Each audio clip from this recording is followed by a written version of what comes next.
call our special work session of the City Council for February 18th to order. We do have a quorum. Public forum, individuals may address the City Council about items on the agenda or not included on the agenda. Speakers are required to state their name and address for the council record and limit their remarks to 3 minutes or less. Speakers are requested to frame their comments around items that fall within the authority of the City Council. Generally, the City Council will not take official action on the items discussed at this hearing, but may place the item on file, take the matter under advisement, refer the matter to staff or a committee for a future report, or direct the matter to be placed on an upcoming agenda. Does anyone wish to speak?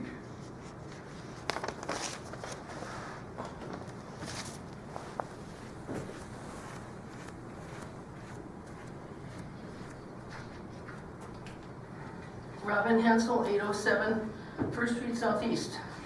I sent a letter to Greg Kimmen and John Rademacher on February 12th saying I want to be on record having opposed the annexation of 158th Street.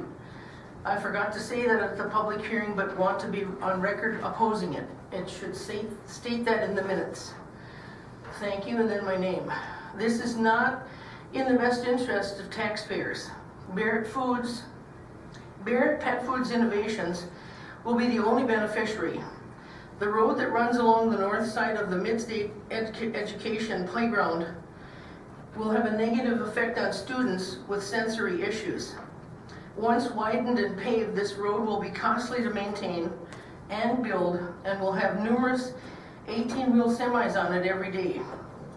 As well as, I know that Barrett plans to empty their holding tanks of that stinky water that's produced there every day and haul it out to their existing location toward piers and dump it on the farm fields out there.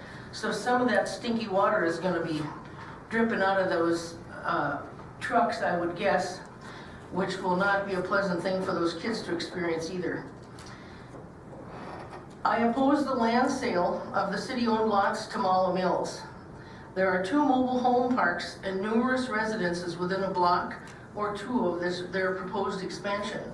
And from your own comprehensive plan, which you're probably going to pass tonight, it says amend the zoning ordinance to improve planning and design of neighborhoods in environmentally sensitive areas. Sensitive areas include the city's shoreline areas along the Mississippi, areas adjacent to bluffs, and areas of cultural and historic significance. The Crowder Station is right there. I'm sorry, what? You have 1 minute left. Thank you. This is troubling. When I called and left a message for Darren Welly, our new Sourcewell zoning administrator, the week before the transition plan for the public rights of way only, for the public input meeting, requesting that document be emailed to me and put on his website as well as the city's, he never even returned my call. Ben Olson always either emailed documents or posted this on his hometown planning website. And I'm going to suggest you're not getting your money's worth from this fellow. He told me he doesn't have any way to post it on any website. That's a shame. That means the public isn't going to be able to get the same information that they could get from Ben Olson. Now, I also want to mention that Laura Wright's letter that was written to Mayor Zilka and his city council. Your time is up, Robin. Never made it to that meeting. That's a travesty. Would anyone else like to speak? No one else would like to speak? Bill discussion. Do we have any questions with the bills for tonight? Council, I did put on your desks the breakdowns for the bank card invoice. There were too many breakdowns for it to be divided or listed separately on the bills. So I forgot to email it out to you on Friday. So I did provide you with the list of explanations tonight. Thank you. If there's no questions with the bills, consent agenda item discussion. Any questions with items on the consent agenda? And council informational only items. Letter of support, bonding request, Morrison County Historical Society.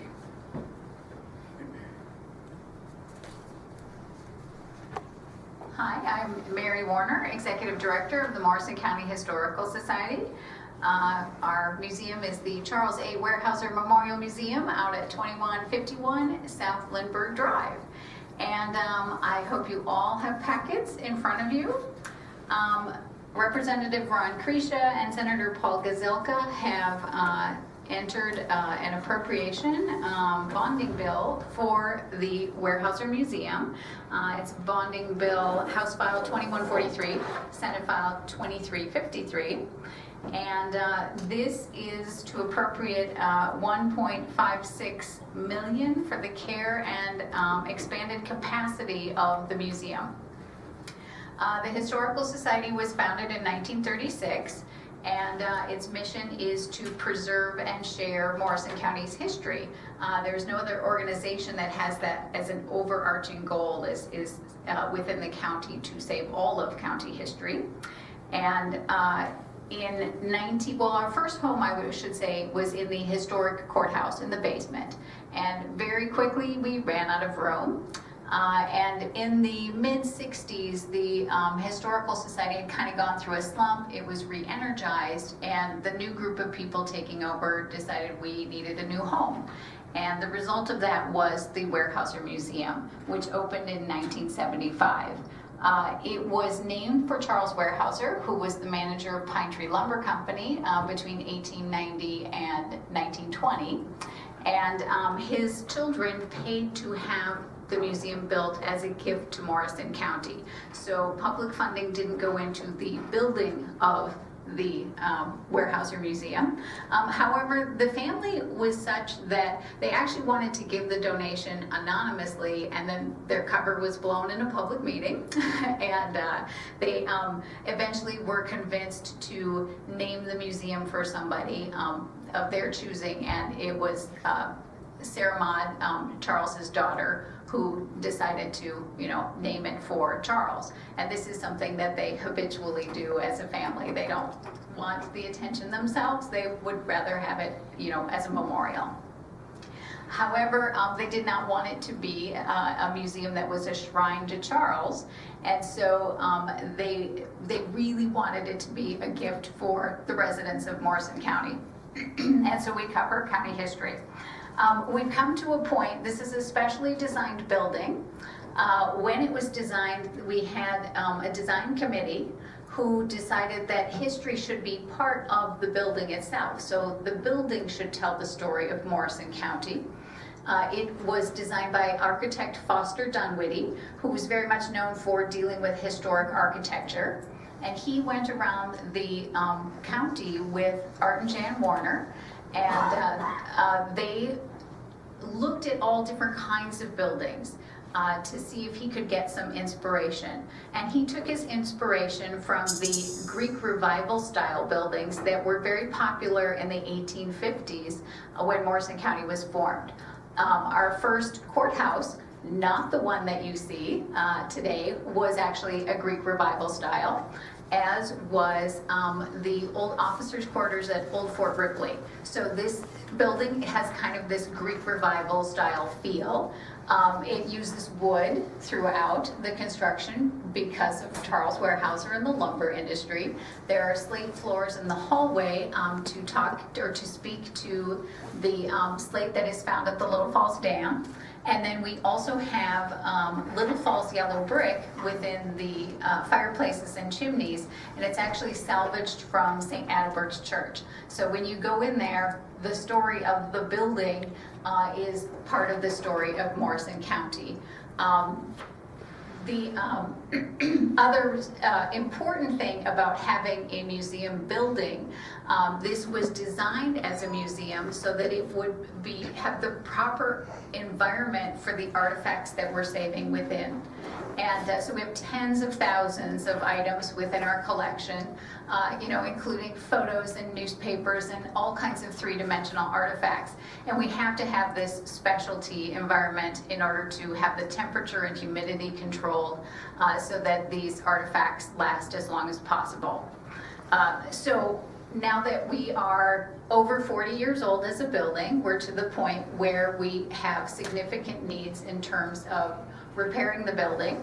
And within your packet, you'll have a list of a number of the items that need repair.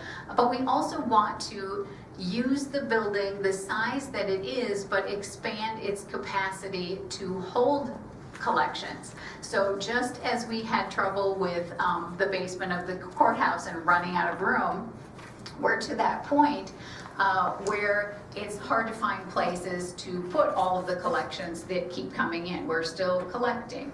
And even though we are very careful to, at this point, just collect things that are related to Morrison County, we don't just take everything, we still, things are coming in faster than we have space to put them. So we want to make the best use of the space that we already have. We have 8,500 square feet.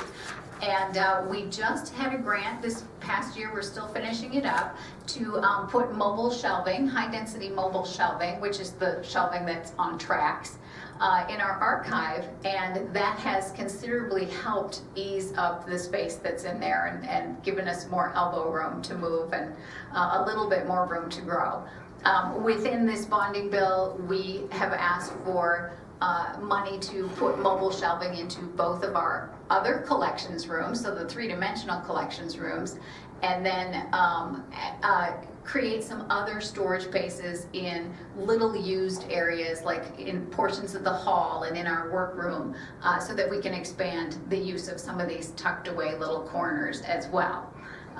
So that is part of what's in the bonding bill. The other thing is, if you go to the page with the Mississippi Riverbank erosion, you will see that we have quite a serious problem with erosion, and you can kind of see the building peaking over the top of that bank there.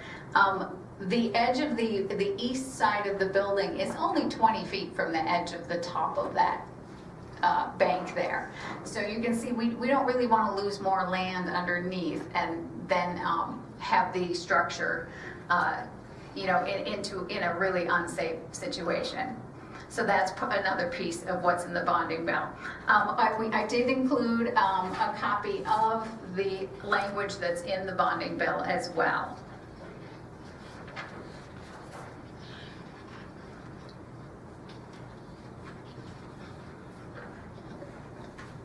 Now, one of the things we've been dealing, because we've had this year of trying to install new mobile shelving, we've really been out of commission in terms of programming. We've tried our best this past year, but this year we're sort of going hog wild and really have a lot of programming planned. So I have thrown in here the Museum of Russian Art. They are coming. We have a series we developed last year called Exploring History and Culture in Central Minnesota. Last year we invited the Somali Museum in to provide programming, and it's the Morrison County Historical Society is leading this particular programming, but we work with 3 other historical societies in central Minnesota, Benton, Stearns, and Sherburne, for this programming. So this year we're having the Museum of Russian Art, and they're actually going to be at the Historical Society, our Historical Society, this Saturday from 1 to 3 o'clock. So I just want to make sure you are all invited to this. We also have this past year, we became the Central Minnesota Education Coordinator for Rethos. Rethos used to be called Preservation Alliance of Minnesota, and actually Jan Warner, our former executive director, was one of the founding members of Preservation Alliance. So here we are really continuing a relationship we've had for quite some time, but we help Preservation Alliance Rethos to offer classes on historic preservation. It's something we've long been interested in and we're helping them to do anyway. So that is one of our partnerships. So you can see we have a class coming up.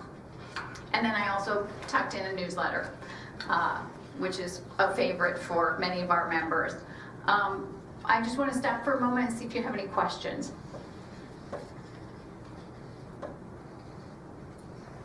And what we're asking for really is a letter of support from the City Council and the City of Little Falls.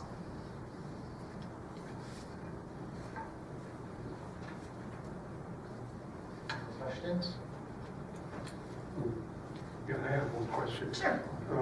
When you're talking about the erosion on the river, what kind of plans are you having to restore that?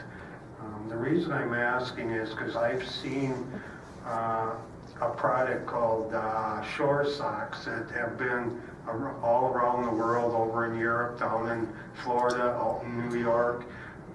It's a shore restoration system that allows the property to actually grow vegetation on it to help prevent erosion such as that. I don't know if you have any plans, but maybe that's something you might be interested in looking at. We have actually had a number of like natural resources people in the state park, DNR, come look at our shoreline. Our interest, because we see that property as being very much a part of the museum too. We are interested in keeping it as natural as possible when we deal with the erosion. So that's our primary goal. Is it, you know, back in the 70s when we opened the museum, one of the things we did was put in a natural prairie area, like had it specifically planted in there. And so that has been part of our ethos, is like, how do we, our preservation isn't just about the artifacts and the history, it's also preservation of the land. And so that, I've already made a note to look up that shore socks and see what we can find out about it. Now, one other thing I probably should mention, a partnership that we're involved in that's kind of wider ranging, is that there's a site called Little Elk Heritage Preserve that is at the confluence of the Little Elk River and the Mississippi River. Lindbergh State Park now owns it, but it was originally owned in the 80s by the Institute for Minnesota Archaeology. And that is a site of a lot of historical importance. Chief Holland the Day had a cabin there. There is a fort site there called MO20. It's MO20 is the state archaeologist number for that site. Joseph Nicolette took a sky reading there when he was making his map of the area. There's a mission and school in that area, so lots of really important history. Doug Burke, the Minnesota archaeologist, who's incredibly well known and well respected, he was constantly at our museum, and he actually met with Jan in the courthouse when we were still there, and she's the one who led him to that site. When the Institute for Minnesota Archaeology went bankrupt, Jan had been a board member there. She was like a life board member. They called her back in to help with the bankruptcy. And during that process, the Morrison County Historical Society was given the artifacts, basically, for that site. And so super important artifacts. Those artifacts stayed with Doug Burke until his death. And Doug was still studying them. And then upon his death, we have created an agreement with St. Cloud State University, the Department of Anthropology, and they are, all those artifacts are on permanent loan with St. Cloud State so that their students can continue to study that site and learn something from artifacts that are actually from the field. And if something should happen that for some reason the Department of Anthropology no longer wants them, whatever, because they're on permanent loan, they come back to us. But we've got a partnership going now with St. Cloud State so that we will be helping students to learn from our local history and our archaeology. So I thought maybe you should be aware that that is something that is happening. So our little historical society is having a much broader reach. Camille Warzeka, board president. Wanted to talk a little bit more about our erosion and done quite a bit of research with a little bit of history. We worked with Soil and Water with Helen McLennan when she was still, before she retired, and they put us in for a couple of different grants. What we found out is, as the engineers have looked at the site, because it is so steep, that they said that they could not handle the liability of repairing that themselves. So we'd have to go with private engineers. And We did had talked to a group of gentlemen that came out this last summer, I think it was, private engineers, and they basically told us that it could be anywhere from $100,000 to $300,000 to repair that side of along the Mississippi River there. But yes, we're looking at, and we did tell them that if we were to move in that direction, that we wanted sustainable things done like you're talking about. And I've seen those too online, and I think they really sounds like a good, something that'll continue to grow, and something that will deteriorate like cement or rocks or whatever, that kind of a thing wouldn't be a living structure like what you're talking about now. So. Thank you. Wastewater treatment plant update. Greg? Oh, I was just gonna say Oh, one I'm more sorry, thing. These little cards that you have our hours, so you are certainly invited to come out to the museum. I'm working on a bead exhibit right now, so I have our bandolier bags and all kinds of things that are that have beads on them that are on exhibit, and so please do come out. Sorry, I wasn't trying to cut you off. No, that's good. Okay. Greg? Good evening.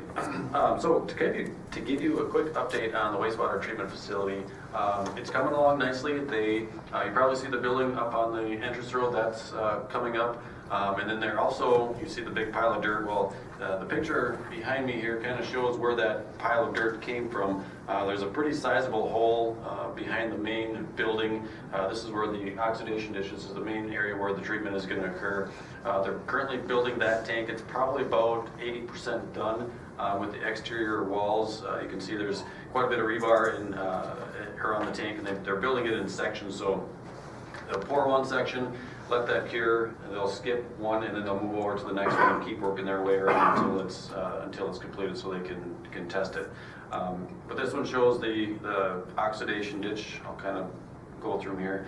This is the same picture looking west. Again, the main building is right over here, and then this is where where the main treatment is going to be occurring. So they've got most of these in, and I was just out there today. They've got this side in as well, and so they're coming along. They have to put in a center partition in between them. That'll probably be a little bit later, probably after they test it, but that basically separates the two tanks, so that's not as critical. This picture basically shows an inside version of what the pre-treatment building is looking like. They've got most of this you see the concrete up on top. This is where a lot of the grit, the sand that's in the wastewater, that'll be taken out of there. They've got that poured in place. Now they're kind of waiting on the electrical components of it. That's going to be the longest lead time before this can get operational, but the building itself is coming along nicely, structure-wise and everything. It's just that we're going to have to wait for some of the components in order to get that thing operational. Another couple of pictures regarding the oxidation ditch. Those are the two main activities right down there right now, is the oxidation ditch and the pre-treatment building. You can see the rebar. The picture doesn't do it justice. I mean, this rebar is probably an inch or so in diameter, so it's pretty sizable. And it takes quite a while to tie all of those pieces together. Here you can see how they're getting the concrete in place and how they're doing it during the winter. They're basically creating a tent that they're blowing hot air in to keep that concrete warm as it cures, in order to make sure that it gets the proper temperature, it doesn't freeze with the temperatures that we're seeing. Let's see here. So this one here, the last one, that pretty colored one, that's basically showing the different pours that they're looking at doing. So each color is a separate pour, and they're just kind of working their way around to get all of that completed on time. That's kind of it in a nutshell. Any questions about the waste plant? Just glad it's still moving forward. It's moving forward, yeah. How's the building holding up? It's moving, it's still moving. So looking back here, I'll kind of show you. In order to get this tank in place, they had to drive sheet piling down on the right-hand side. You can see there's sheet piling so that it goes basically vertical. As they put that in, they used basically a vibrating tool to shake it down about 45, 50 feet. In doing so, we had an addition on the south side of the building. So as you move away from it, that started to settle a little bit. So we've got settleometers in there, basically rulers that measure the crack. The office. The office building. Control room, if you've been in there. Yeah. And we can see how far the gap is on the crack, and we're monitoring it to see how far it's moving. It's slowed down as far as how much it's moving, but I don't know if that's because of the winter, you got frost kind of holding it in place or what that is. Our bigger concern is going to be when they take these out, so we're going to have to monitor those a lot closer when they start taking them out, because it'll be the same process. They'll have to vibrate it as it comes out. So we'll see how that plays into everything. But right now, the building is stable. They're able to get this done and get that operational while they're kind of monitoring that building, but that's still something that we're keeping an eye on. Thank you. Yep. Any other items? Any constituent complaints? And at 7:26, we'll adjourn to our regular meeting at 7:30.